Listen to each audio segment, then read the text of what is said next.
Tana, I'm Shadow Scythe, and today we're going to be doing something a little different. I'm actually going to be talking to you guys about the new Hunter mod set that came with Operation Plaguestar.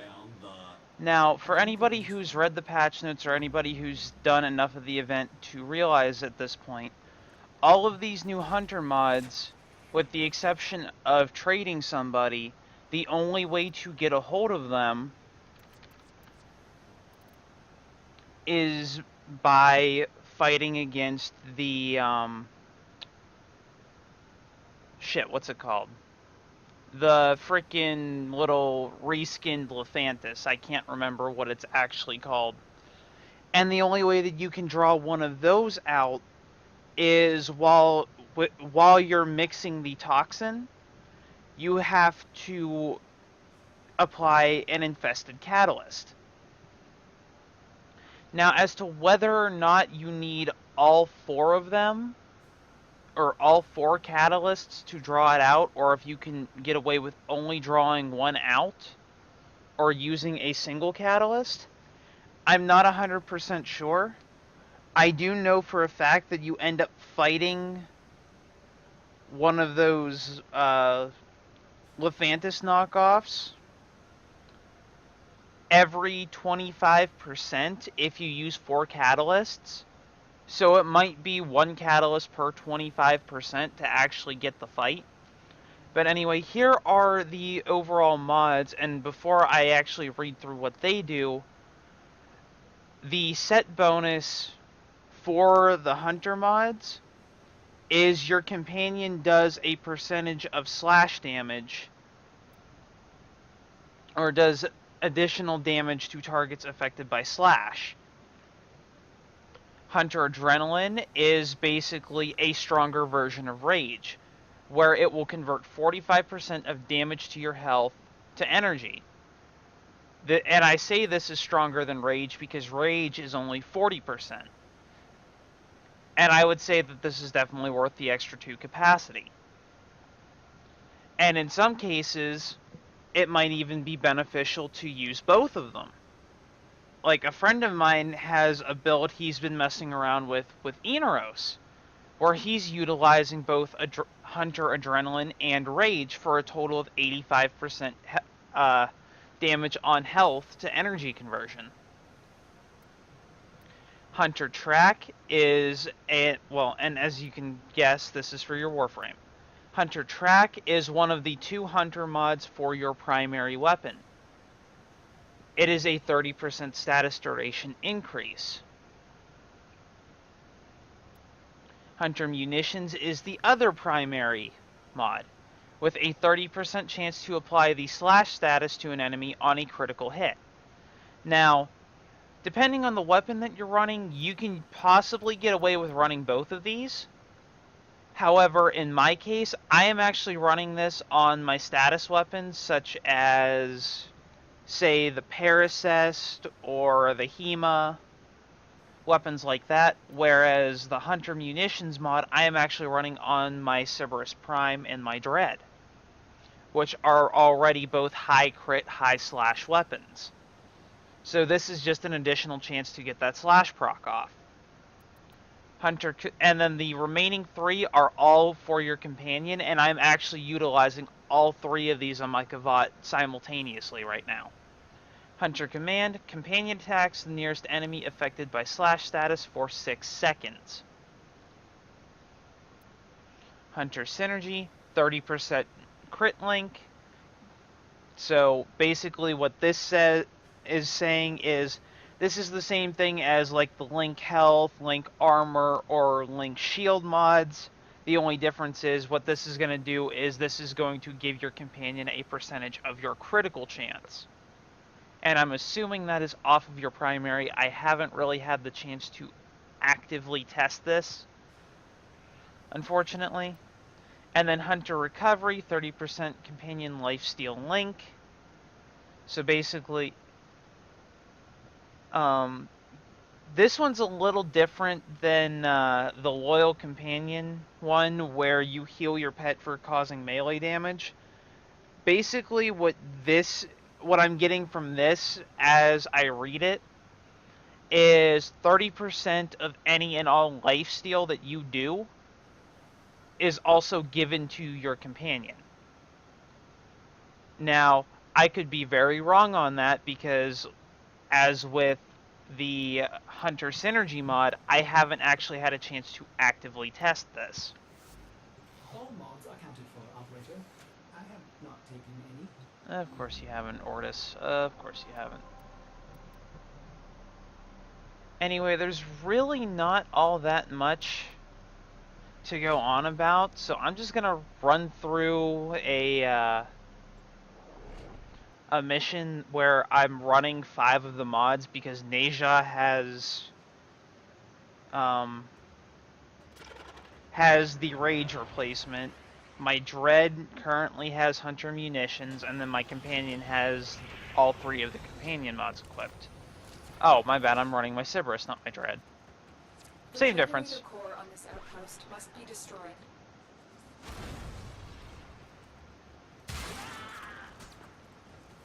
Granted, these things are also super weak, so it's less likely I'm going to get the slash proc off.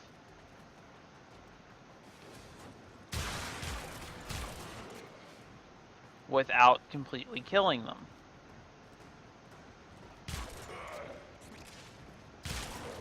Also less likely that they're actually going to do any real damage to my health. The power source is deep within the outpost. My Kavad decided it's going to hide itself.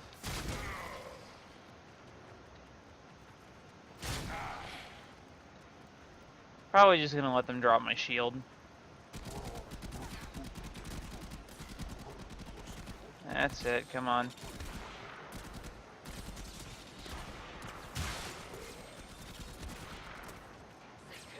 Or you know what? I can always do this too, which should cancel the shield out.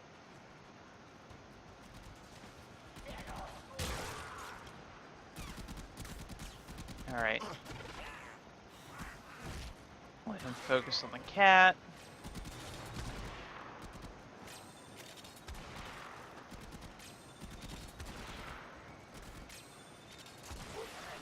Come on.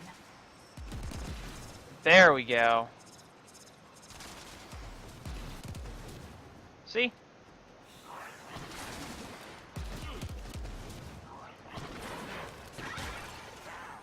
Good kitty.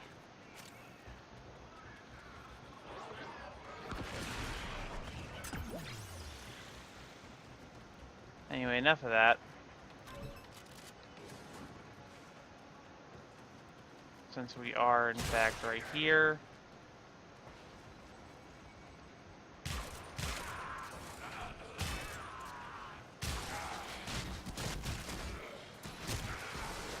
That's the reactor. Expose its core. Now, I'm not gonna lie. This mission probably was not the best for attempting to show this stuff off. Especially the companion mods. You've been detected. But I will tell you this much, that against higher level stuff, the companion mods are actually super useful.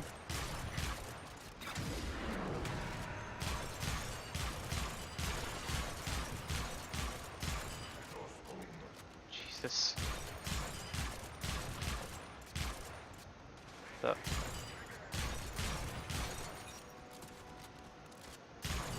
There we go.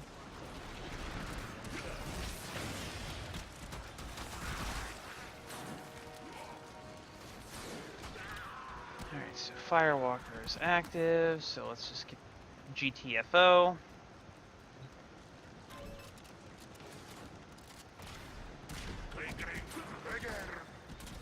That's right, just keep shooting. You guys ain't doing shit anyway.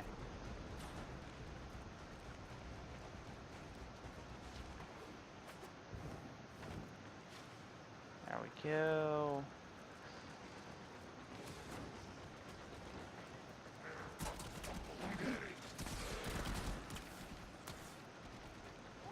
Don't really care about how much of them actually try to, or how many times they actually try to shoot me. These guys don't do enough damage for it to actually mean anything. Mission complete. but Excellent work, Tenno. after I got a hold of all these mods, I've been using them in the planes non-stop. And they do tend to work out really well until till the Lephantis thing comes out, just because if you have a good team with you when you Navigation fight has been that, updated with and new they wipe informations. out the Chaos is infested spreading. faster than they have a chance to spawn, then your companion's just solely going to focus on that, and it's going to get killed in 1 to 2 hits every time. That's the only trade-off, with, especially if you manage to hit it with a slash proc.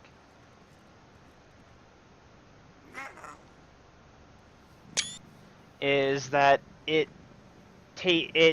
does have a disadvantage like that, but it's an easy workaround.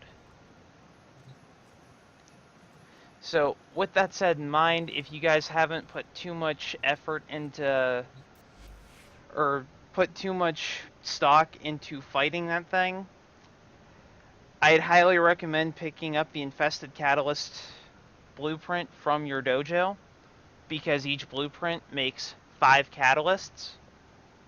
And if you're running a squad where everybody has one, you only have to contribute 1 of those.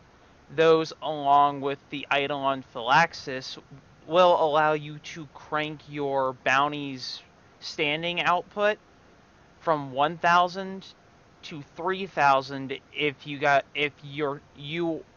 solo or you in a team utilize 4 catalysts and 4 Eidolon Phylaxes. And then with just using the catalyst, even without the Phylaxes, you have it. Providing that you utilize 4 of those, you can get up to 4 hunter mods per run. And as you saw, there's 2 common, 2 rare, and 2 Orders have been uncommon. stars, operator. All accounted for.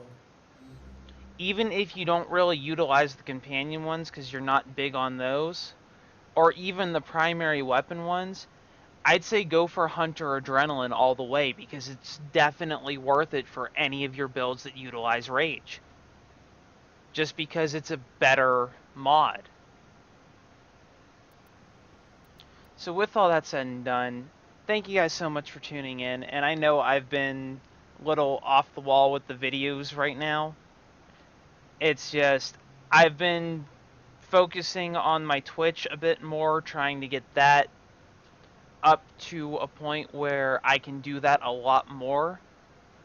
And between that and the fact that Pokemon Ultra Sun and Ultra Moon have just come out, so I've kind of been focusing or playing Ultra Moon a lot. I've been distracted, I'm not gonna lie. So for those of you that have stuck with me, despite all that, thank you so much. If you guys like this video for whatever reason, hit that like button and subscribe. Be sure to follow me on Twitter and player.me for all things related to Twitch, YouTube, and any sort of IRL thing. Be sure to check out my Twitch page if you guys are interested in seeing some live gameplay every now and then. I usually try to stream 2 to 3 times a week. I don't necessarily have a set schedule at the moment. It's just with how I work, it's a little too crazy to try to set one up right now. And until next time, Tenno, stick to the shadows.